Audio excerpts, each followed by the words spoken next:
مابقیہ حصہ پوری سورہ مومن اور سورہ حمیم السجدہ کا تقریباً حصہ تلاوت کیا گیا ہے۔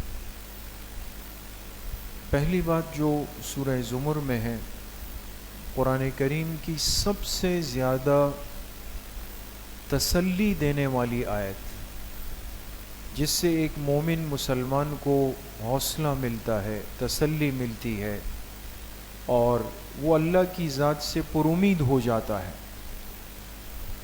وہ سورہ زمر میں۔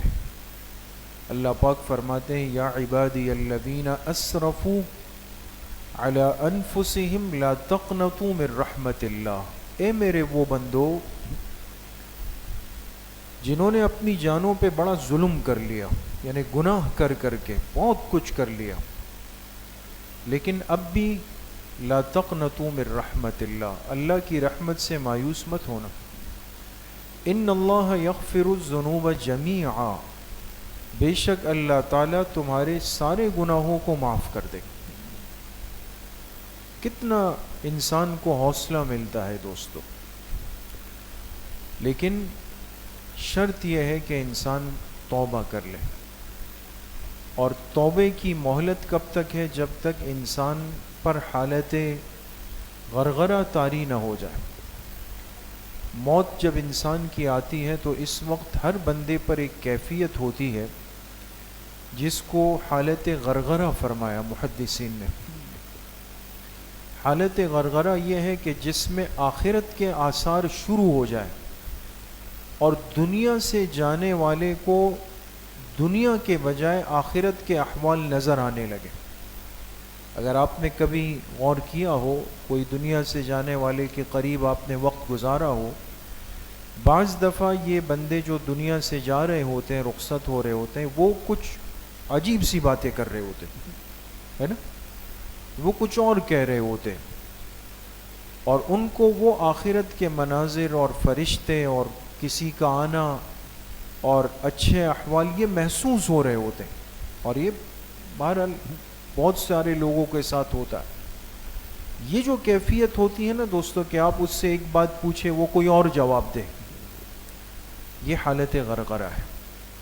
اس پر دنیا کے معاملات اللہ پاک یہی روک دیتے ہیں۔ لہٰذا اب جس کے پاس ایمان تھا اس کا ایمان معتبر ہے، اگر نعوذ باللہ اللہ ہم سب کی حفاظت فرمائے، اور اس غرغرے کی حالت پہ اگر کوئی ایمان سے محروم تھا تو اب اس کے بعد چاہے وہ اپنی زبان سے کچھ بھی کہہ دے، اللہ کے ہاں اس کا اعتبار نہیں ہوتا۔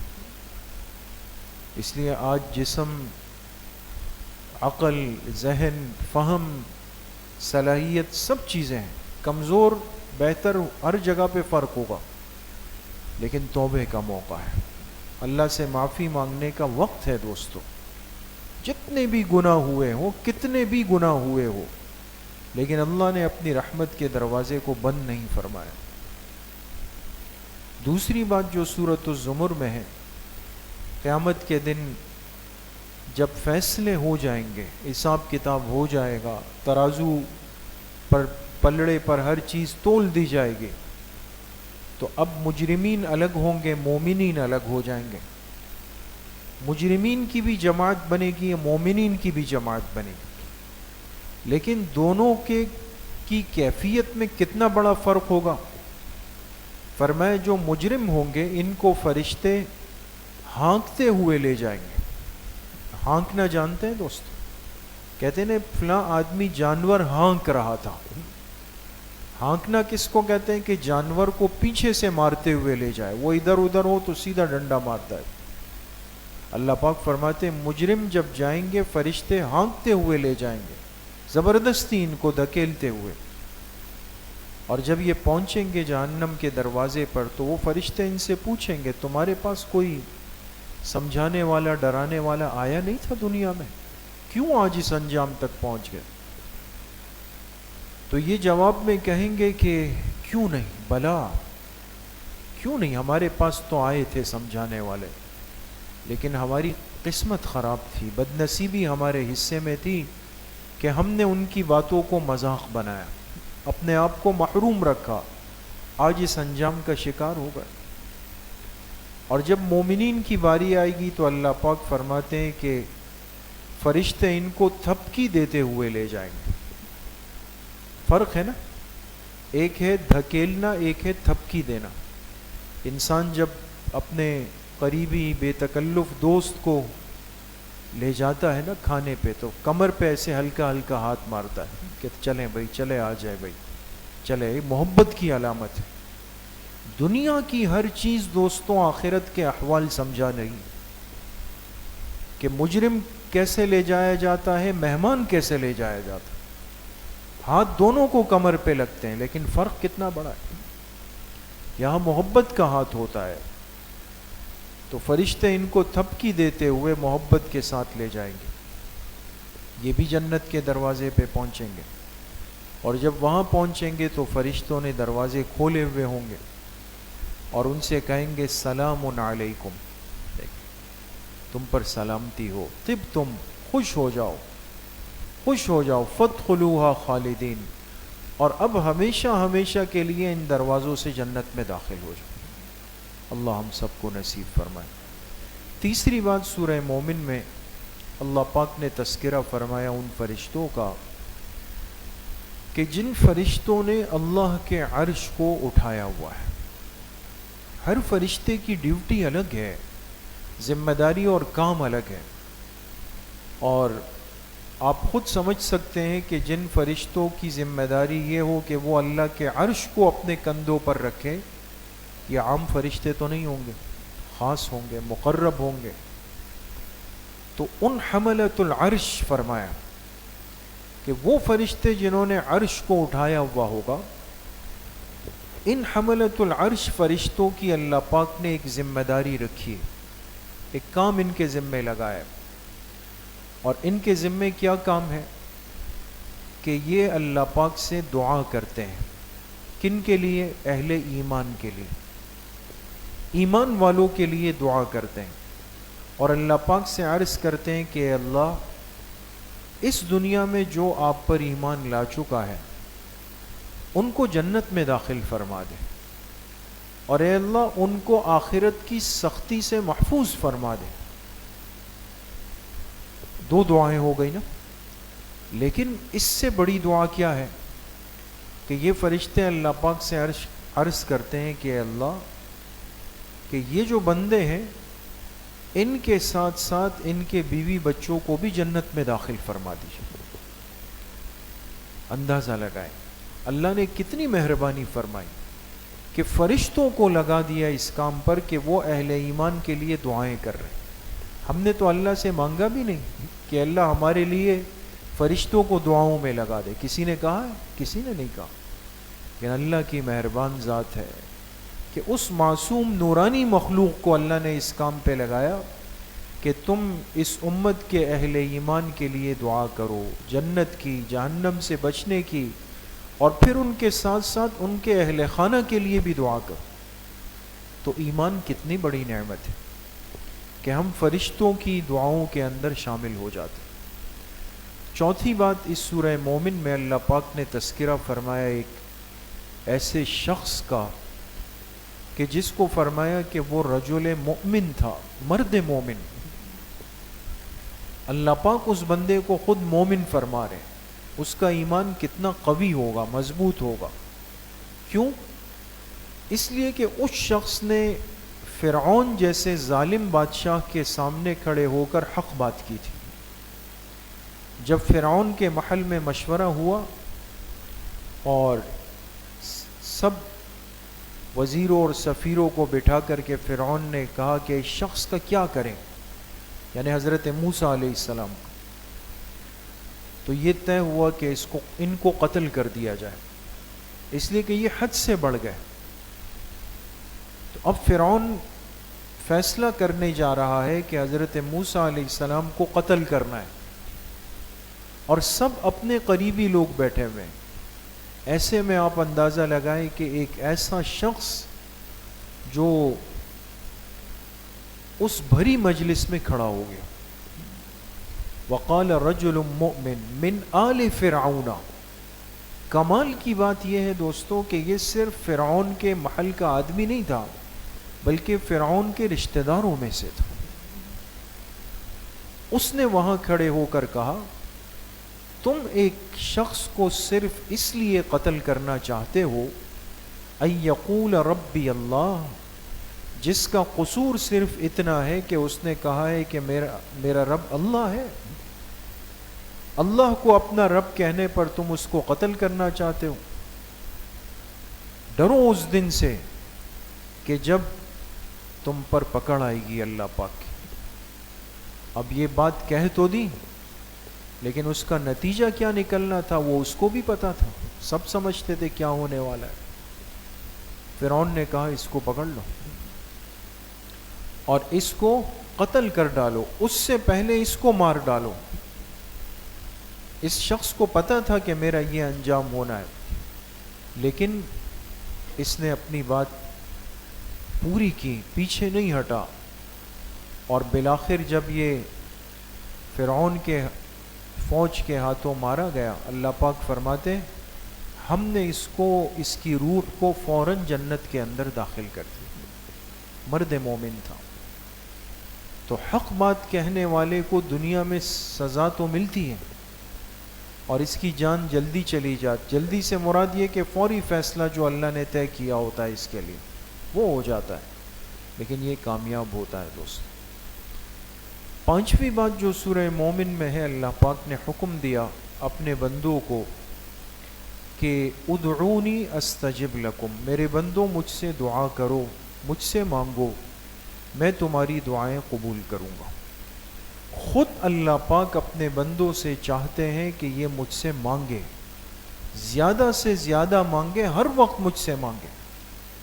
اور جو نہیں مانگتا، حدیث پاک میں آتا ہے آپ علیہ الصلاۃ والسلام نے فرمایا من لم یسأل اللہ یغضب علیہ، جو بندہ اللہ سے نہیں مانگتا اللہ اس سے ناراض ہو جاتے.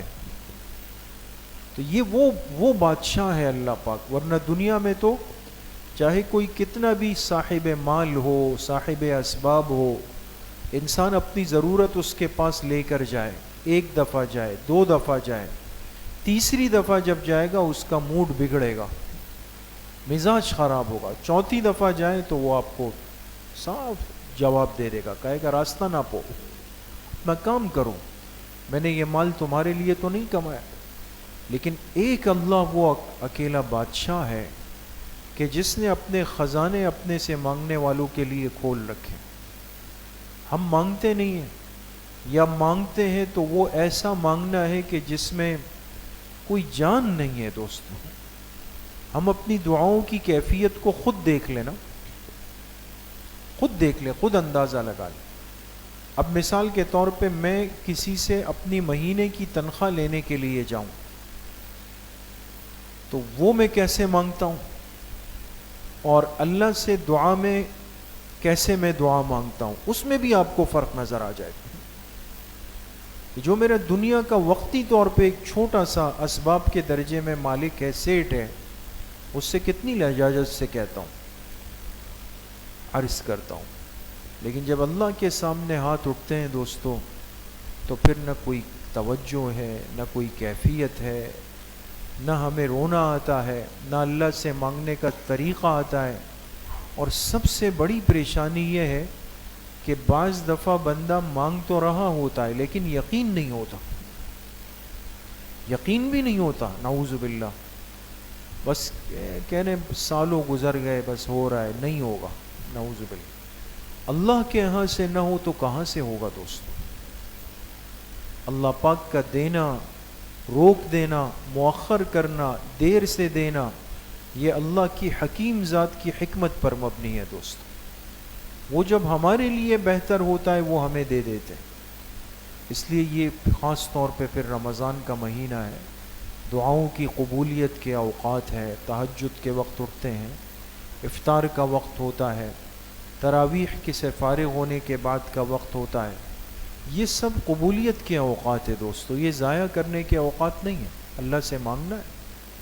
چھٹی بات سورہ حامیم سجدہ میں اللہ پاک نے فرمایا کہ اس دن کو اپنے سامنے رکھو جس دن تمہارے اعضاء، جسم کے اعضاء، وہ تمہارے اوپر گواہ بن جائیں گے. وہ گواہ، زبان پہ مہر لگ جائے گی، منہ بند کر دیا جائے گا. اور یہ جو اعضائے جسمانی ہیں، فرمائے ان کو اللہ پاک زبان دے دیں گے. ہاتھ ہے، پیر ہے، جسم کی کھال ہے، وہ سب بولنے لگ جائیں گے اللہ کے سامنے اور کہیں گے اللہ اس نے مجھ سے یہ کیا، اس نے مجھ سے یہ کیا، اس نے مجھ سے یہ کیا. تو یہ انسان حیران رہ جائے گا، یہ اپنے جسم کو دیکھ کر کہے گا لم شہدتم علینا، تم تو دنیا میں نہیں بول سکتے تھے، تم کیسے بول رہے ہو؟ قالوا، تو وہ اعضاء کیا کہیں گے؟ انطقنا اللہ الذی انطق کل شیء، آج ہمیں اس ذات نے گویائی دے دی، زبان دے دی جس نے ہر چیز کو گویائی دی. ہم تو بولیں گے، ہم تو گواہ بنائے گئے تھے. اس لیے میرے عزیزو دوستو بزرگو، یہ پورا جسم جو ہمارے ساتھ ہے نا، ساکت لگتا ہے، خاموش، یہ قیامت کے دن ناطق ہو جائے گا، بولنے لگ جائے گا. اس لیے علماء فرماتے ہیں کہ گناہ سے بچنے کا ایک نسخہ یہ بھی ہے کہ جب بندہ کوئی گناہ ہاتھ سے کرنے لگے تو تھوڑی دیر سوچ لے کہ یہ ہاتھ قیامت کے دن بولے گا، اب کر لو اگر کرنا ہے. آنکھ سے کرنے لگے تو سوچ لے کہ یہ آنکھ قیامت کے دن ضرور بولے گی. یہ گواہ ہے دوستو، ان کو اپنے حق میں گواہ بنانا ہے، اپنے خلاف نہیں. 7ویں بات سورہ حامیم سجدہ میں اللہ پاک نے ان لوگوں کا تذکرہ کیا جو قرآن سے ضد رکھتے ہیں، قرآن سے مخالفت رکھتے ہیں، قرآن کی تلاوت میں رکاوٹ ڈالتے ہیں. مشرکین مکہ وہ اپنے لوگوں سے کہتے تھے کہ جب یہ پیغمبر تلاوت کرے نا تو سنو نہیں، مت سنو. تو وہ کہتے تھے یہ کیسے ہو سکتا ہے، آواز تو کانوں میں آئے گی، ہم کیسے نہیں سنیں. تو اب اس کا کیا طریقہ کریں؟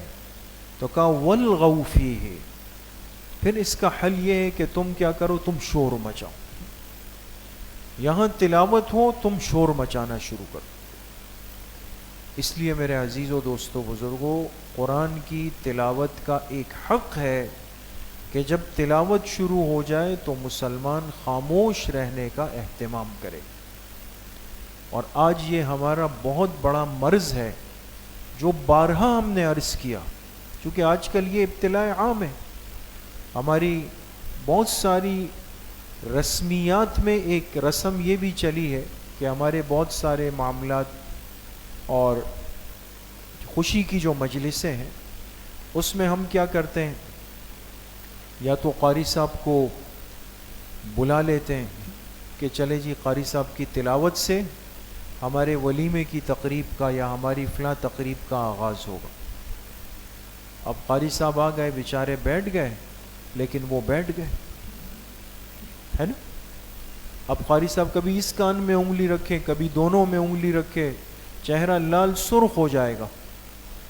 یہاں مستورات نے اودھم مچایا ہوتا ہے برابر میں، بچوں نے الگ شور مچایا ہوتا ہے، پیچھے لوگ جو ٹیبلوں پہ بیٹھے ہوتے ہیں وہ اپنی گپ شپ کر رہے ہوتے ہیں، اور جو چند مسجد سے وہ تبلیغ والے حضرات کو قریب بٹھا دیتے ہیں، امیر صاحب آپ آ جائیں، حاجی صاحب آپ بھی یہاں بیٹھ جائیں، 8-10 کو قریب بٹھائیں گے کہ آپ قاری صاحب کو سنو، باقی ہم تو گپ شپ کریں گے پیچھے.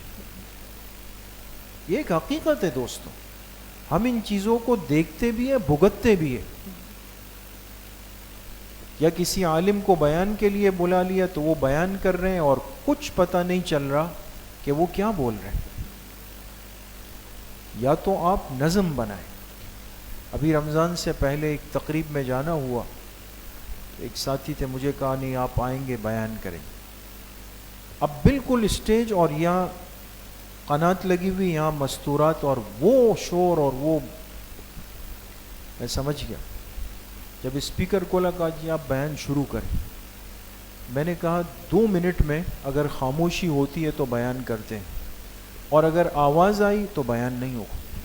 2 منٹ کا ٹائم اس کے بغیر نہیں ہوتا دوستو. یہ دین کا ایک استہزاء ہو جائے گا، بجائے فائدے کہ ہم دین کے مذاق اڑانے والوں میں شامل ہو جائیں گے. اس لیے یا تو آپ اتنی ہمت کریں کہ مجمع کو خاموش کرا دیں کہ بھئی بیان ہو رہا ہے، تلاوت ہو رہی ہے، حمد و نعت ہو رہی ہے، اور اگر نہیں کر سکتے تو اس تکلف کی ضرورت ہی نہیں. یا پھر آج کل جو نئی چیز ہے وہ کیا ہے، اسماء حسنہ کی ایک ڈبنگ چلتی ہے نا، واللہ الذی لا الہ الا ہو، سنا ہے آپ لوگوں نے کبھی؟ الملک القدوس السلام تو وہ چل رہی ہوتی ہے، اندھیرا ہو جائے گا، اسماء حسنہ سب سن رہے ہیں. اچھی بات ہے، بابرکت چیزیں ہیں، لیکن ان چیزوں کا ادب اور احترام بھی پھر کرنا پڑے گا. اگر اس کے دوران گپ شپ اور ادھر ادھر کی باتیں اور ہلڑ بازیاں ہو رہی ہو، یقین کریں برکتیں تو ایک طرف ہو گئی، مصیبت لے کے گھر چلے جائیں گے. ان باتوں کو سمجھنے کی ضرورت ہے، عمل میں لانے کی ضرورت ہے. 8ویں اور آخری بات، سورہ حامیم سجدہ میں اللہ پاک نے تعریف فرمائی اس بندے کی جو اللہ کے دین کا داعی ہو، دعوت دینے کے کام میں لگا ہوا ہو. وَمَنْ أَحْسَنُ قَوْلًا مِّمَّنْ دَعَا إِلَى اللَّهِ، اس سے بہترین بات، خوبصورت بات اور کس کی ہوگی کہ جو اللہ کی طرف دوسروں کو بلانے والا، دعوت دینے والا. اب ہر صاحب ایمان کے پاس اتنا دین اور دین کا علم ضرور ہونا چاہیے کہ یہ غلط کے غلط ہونے کو سمجھ بھی سکے اور سمجھا بھی سکے. دوست آج یا تو یہ ہے کہ ہمارے پاس دین کے اس درجے کی سمجھ نہیں ہے. میرے ساتھ بیٹھا ہوا بندہ غلط وضو کر رہا ہے تو مجھے بھی پورا نہیں پتا کہ یہ غلط ہے یا میں غلط ہوں، یا اگر اس کی نماز میں کوئی فالٹ ہے تو مجھے اب نہیں پتا صحیح مسئلہ کہ یہ صحیح ہے یا میں صحیح ہوں. اور اگر یہ ہے، یہ تو پتہ ہے، تو پھر اب سمجھانے کی ترتیب کیا ہوگی وہ نہیں آتی. مصیبت یہ ہے نا، آپ نے دیکھا ہوگا اکثر مسجد میں کوئی شور کی آواز آ گئی، کیا ہو گیا جی بھئی یہ اس طرح کر رہا ہے، یہ اس، ارے بھائی آپ اس کو مسئلہ سمجھانے جا رہے ہو، اس کے بجائے پورے مسجد کے آداب کی خلاف ورزی کر رہے ہو، آپ بھی غلط ہو گئے. تو دونوں چیزیں سیکھنی، یہ دعوت کے آداب میں سے ہے. انسان جب دعوت دے، کسی کو سمجھائے، دین کی طرف بلائے، تو اس کے پاس دین کی سمجھ بھی ہو اور سمجھانے کی صلاحیت بھی اس کے اندر موجود ہو. ہمارے ہاں تبلیغ والے حضرات جو پوری دنیا میں کام کر رہے ہیں، تو یہ کیا کہتے ہیں، بھئی ہم تو خود اپنی اصلاح کے لیے جا رہے ہیں، پہلے مجھے سمجھ آ جائے کہ دین کی مجھے کتنی ضرورت ہے، میں اس کام کو سیکھ لوں، پھر میں دوسرے کو سکھاؤں. اللہ کریم مجھے بھی آپ سب کو صحیح عمل کی توفیق نصیب کرے.